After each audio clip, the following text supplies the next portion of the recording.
Okay, let's unpack this then. Let's do it. Today, we're diving into something I think a lot of us wonder about, especially looking in the mirror.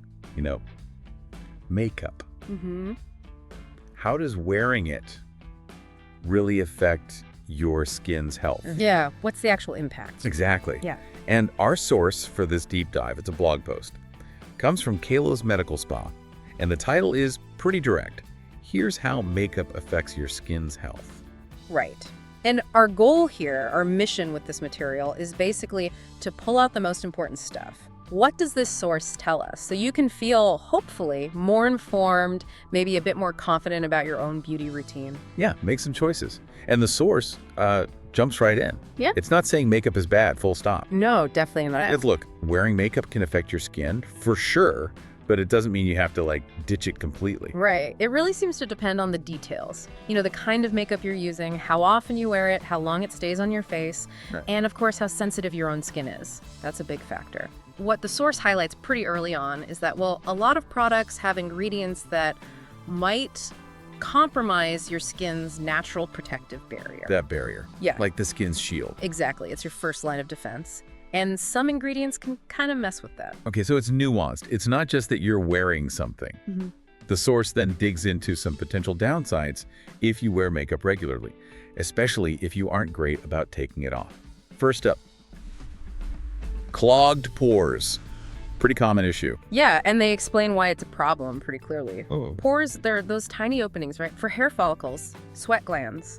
They're essential. They let your skin breathe, sort of process things. Right. So when makeup just sits there for hours and hours, it can physically block those openings. And what happens when they get blocked? What does the source say? Well, this blockage, this interference, it can lead to visible stuff like breakouts, whiteheads, blackheads, little bumps, just general congestion. They even suggest that if pores are clogged chronically, like all the time, it might actually make them look bigger over time. Oh, interesting. And maybe become even more likely to get clogged again. That's a consequence maybe we don't think about as much. Making pores look bigger. Okay. What else? What other effects does the source mention? So beyond just clogging, the source notes that makeup can potentially throw off your skin's oil balance. How does it do that? Well, using products that just aren't right for your skin type, maybe something too heavy or maybe something too stripping, too drying, it can push your skin one way or the other. So if you've already got oily skin, the wrong makeup might make it produce even more oil. Feeding into the whole clogged pore thing again. Exactly. More breakouts. Or the opposite could happen. It could dry your skin out way too much. Yeah. The source actually uses the term xerosis for that severe dryness. Xerosis, yeah, that doesn't sound good. No, it doesn't. They describe it as rough, scaly patches. Skin might get itchy. It could crack, maybe even bleed if it's really bad. So yeah, you could end up with problems on either end of the spectrum just from using the wrong makeup. So let's say someone is already dealing with breakouts.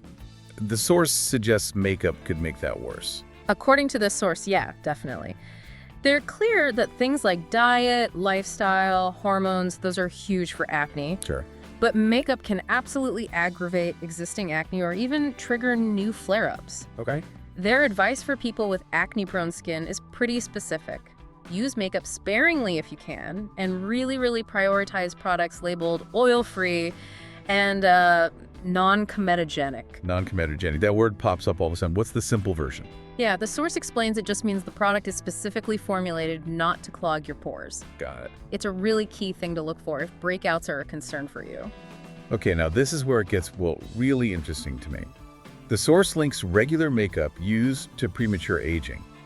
That sounds like a big deal. How do they connect those? It is a big claim, and the source's thinking goes back to those clogged pores again. Okay. They suggest that when pores are blocked up for long stretches, it could potentially limit the skin's natural ability to produce collagen and elastin. And those are the things that keep skin looking firm and, bouncy. Exactly, the structural proteins. So less collagen, less elastin, according to the source, that could contribute to lines and wrinkles forming sooner. But, and this is really important, the source is very clear that sun exposure is still by far the biggest factor in visible aging. How big? They cite it as responsible for 90% of it. 90%? Wow. Okay. Yeah. So while they make this point about clogged pores potentially affecting collagen, they immediately stress that washing makeup off every night without fail and wearing sunscreen every single day are the absolute must-dos. Non-negotiables. Totally. For preventing signs of aging like lines, wrinkles, texture issues, sagging, dark spots, sunscreen is just paramount. Speaking of dark spots or pigmentation changes, the source also says makeup itself can cause those sometimes. It can, yes. They mention that cosmetic products that are irritating or cause inflammation can sometimes leave dark spots behind. They call it post-inflammatory hyperpigmentation, PIH for short. PIH. How's that different from, say, sunspots? Good question. The source differentiates it. PIH comes from irritation or inflammation caused by the product itself.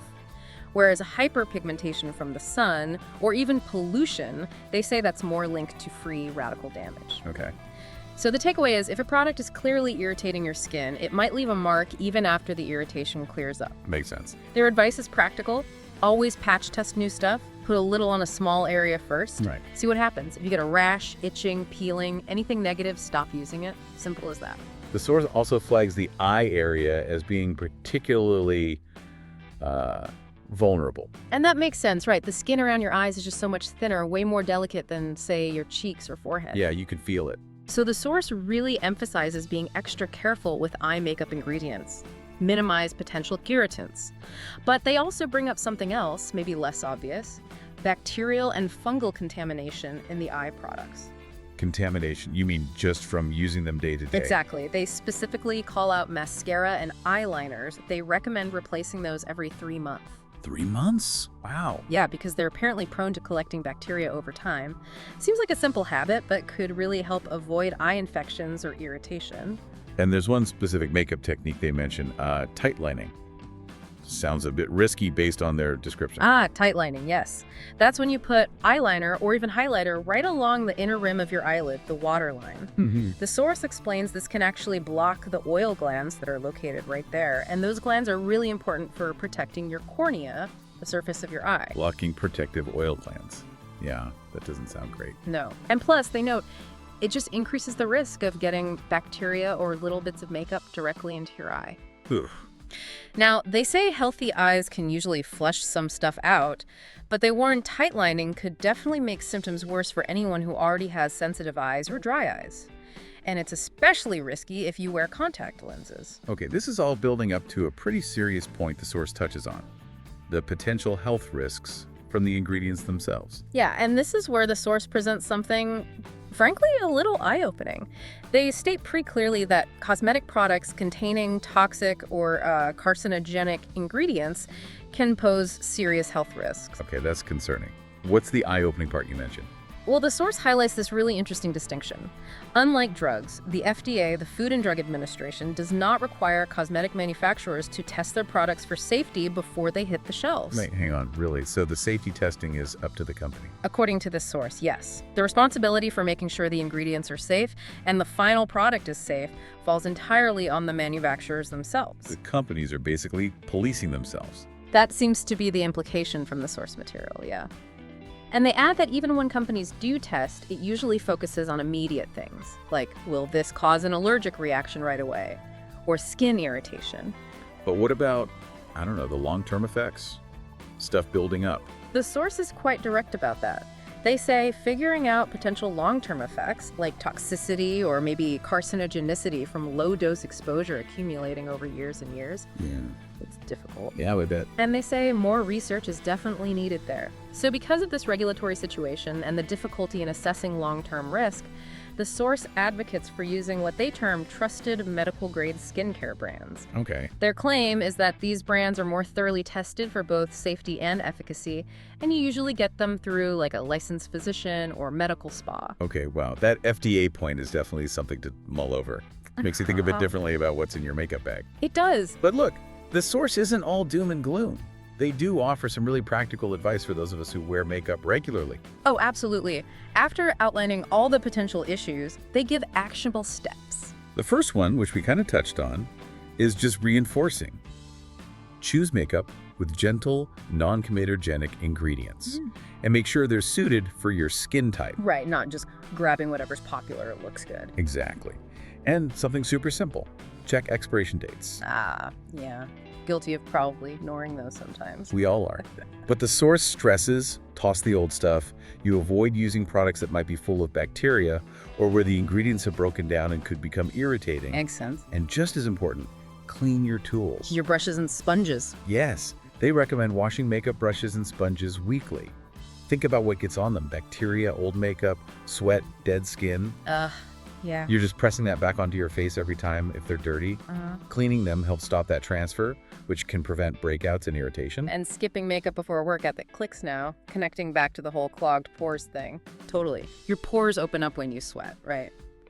Slathering makeup on right before that is basically just inviting it to settle in deep and clog things up. It hinders your skin's ability to breathe properly while you're exercising. Okay. But maybe the single biggest tip, the one the source really emphasizes for regular makeup wearers, the nightly double cleanse. Okay, break down the double cleanse. What's the source's logic there? So they explain it's a two-step process. First, you typically use an oil-based cleanser. The whole point of this step is to really effectively break down and lift away all the stuff that water alone just doesn't handle well. Like the makeup itself. Exactly. Makeup, sunscreen, sebum, other oily grime that clogs pores. That's what the oil cleanser targets. Okay, so step one dissolves the tough stuff. Precisely. Then you follow that with a water-based cleanser. The second step is about washing away any remaining dirt, sweat, and importantly, the residue from the oil cleanser itself. The source says this leaves your skin truly clean, and it also preps it so any serums or moisturizers you put on after can actually absorb better and do their job. They also mentioned getting professional help too, right? I do. The source suggests that if you're really looking for better skin health, more effective results, maybe using those medical-grade skincare products could be worth looking into. They also recommend regular visits to a skincare specialist for facials. Like a deeper clean. Yeah, something that can maybe provide a deeper clean than you can get at home and lets a professional look at your skin and address specific concerns. And then, for more targeted treatments, things like prevention or correcting existing issues, the source suggests consulting a physician-led medical spa. They can offer procedures like laser treatments or microneedling tailored to what you need. Okay, so wrapping this up, Yeah. what does this all really mean? This deep dive into the source material, it seems to show us that makeup isn't like inherently bad for skin, but wearing it often, yeah, it definitely requires some thoughtful habits. Yeah. Consistent care. Without that, you really do seem to increase the risk of those potential downsides. The source talked about clogged pores, breakouts. Yeah, and maybe even factors contributing to premature aging, potentially. Right. But by being mindful, you Yeah. know? Choosing products carefully gentle, non-comedogenic, right for your skin, and being really diligent about taking it off properly. Especially that double cleanse at night. Exactly. Keeping your tools clean, maybe getting professional advice sometimes. Yeah. You can significantly minimize a lot of the problems the source highlights. What's really fascinating here, though, and something the source really drove home for me, was that point about the FDA regulations. Yeah, that was striking. That cosmetic companies aren't actually required to prove safety, especially long-term safety. They're basically relying on the manufacturers to test their own stuff. Which just raises this important question. Given that landscape and how hard it is to know the long-term impact, how do you, as someone using these products, really navigate that? How do you assess the safety of the ingredients you're putting on your skin day in, day out? Definitely something worth thinking about.